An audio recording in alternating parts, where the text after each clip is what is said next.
If you want to make some fantasy picks on your favorite sports, check out Underdog Fantasy. It's all the rage, where you can choose higher or lower between 2 to 8 players, and you can win up to 325 times your entry. Use the code K100 at the Underdog Fantasy website, on the app, or at our personalized link, and you can receive up to $1,000 in bonus cash as well as a free pick. Underdog Fantasy offers a unique approach to fantasy sports, and it's a simple pick-em style format. You can select players you believe will outperform expectations without the complexities of traditional daily fantasy sports. The user-friendly interface and growing community make it easy and fun to play, plus it's available in over 30 U.S. states. We will share our picks for you every week on K100 Sports. You can follow along or play against us. So use the code K100 at UnderdogFantasy.com on the app or at the link included in the show notes and receive up to $1,000 in bonus cash plus a free pick. UnderdogFantasy.com. It's an underdog thing.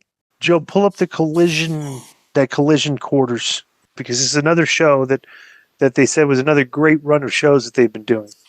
And, actually, okay, it's an Olympic ski slope as usual. Not as steep as the Dynamite ski slopes, but we actually had a segment at the end that finally went up at the end. I have a theory. And well, let me explain to people that are just listening to this. The Bandito and Powerhouse versus the Learning Tree match gained viewers at the end. That's weird. Okay, so here we go. Here's my new theory. So they started off at 229, right? No. Yeah, they Bandito and Powerhouse Hobbs started 229. Oh, right, yeah, right. Yeah, the main event. Okay, then it went up to 266, right? Mm-hmm. All right. Bro, that's from 10 to 10:02. I bet you a lot of people, whatever the next show was, which is Modern Family, they were turning it on around that time at 10, and they're like, wrestling going long, 2 minutes later, Modern Family's on. So I just think that the ending is superficial. I don't want to take anything away from them, but they did start at 229. Right. And the show is and bro, every week, all of AEW shows do this. The quarter hour, the next quarter hour is lower than the quarter hour before it, like consistently. Until even worse. At the 9 o'clock spot, it goes down, doesn't go up. Right. Let me tell you something. This is interesting too. I wonder if somebody could do this. Right. In the past 3 months, like 12 weeks worth of shows. Okay. How many quarter hour segments so you'll have 1, 2, 3, 4, 5, 6, 7, 8. You'll have 9 quarter hours that are listed for each 2 hour show. Right.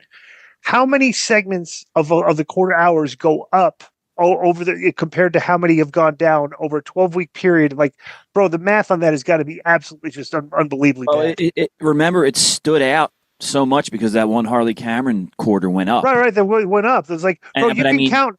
I think in 12 weeks you can count on 10 fingers the amount of segments that have gone up. Yeah, I would bet. I'm not gonna bet money on that, but it wouldn't be a bad bet. Like, what would you bet if I said the over-under was 10? Joe, what would you bet?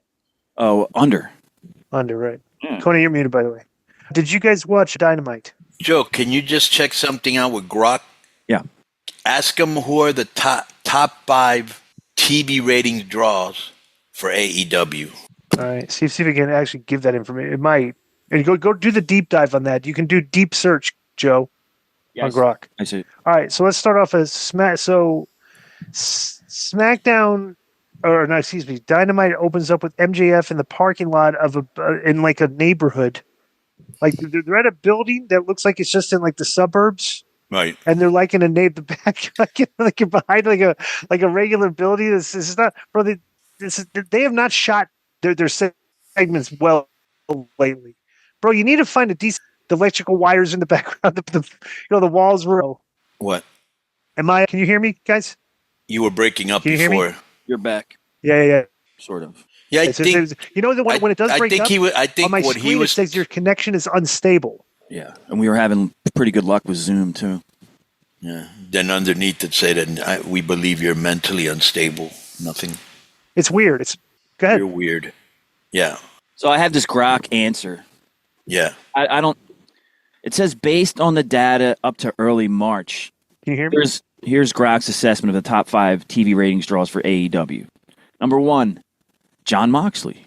Reasoning: as the AEW World Champion, Moxley's a central figure. The January 15th Dynamite episode where he defended the title against Hobbs drew 679,000 viewers. All of that I'm not interested in. Okay. You just want the list. Right. Okay. 2, Kenny Omega. 3, Mercedes Moné. 4, Hangman Adam Page. And 5 is Tony Storm, per Grok's analysis. Yeah, I think Grok's wrong. I just did what Disco said. Now I'm trying the deep search on Grok. This is pretty amazing. I'm watching it work. After the deep dive, the deep search from Grok here, it says the top 5 AEW draws. There's only a couple of differences, but this is from their deep dive. Jon Moxley, Kenny Omega, Christian Cage, Swerve Strickland, and Tony Storm. I think that's a little bit more. Because the other one had Mercedes on there, and I'm like, well, when is Mercedes really, what has she really drawn since? All right. Yo, what's up? I just want to thank you guys for watching this clip. Don't forget to hit the like button, leave a comment, and subscribe. And join our YouTube membership for hours and hours of exclusive, unedited, uncensored content. And being a member will help you get involved in our upcoming live streams. Thank you for your support. Thank you for riding with us. I know you got a lot of other podcast choices, be it wrestling or other ones. And thank you for picking us. Boom.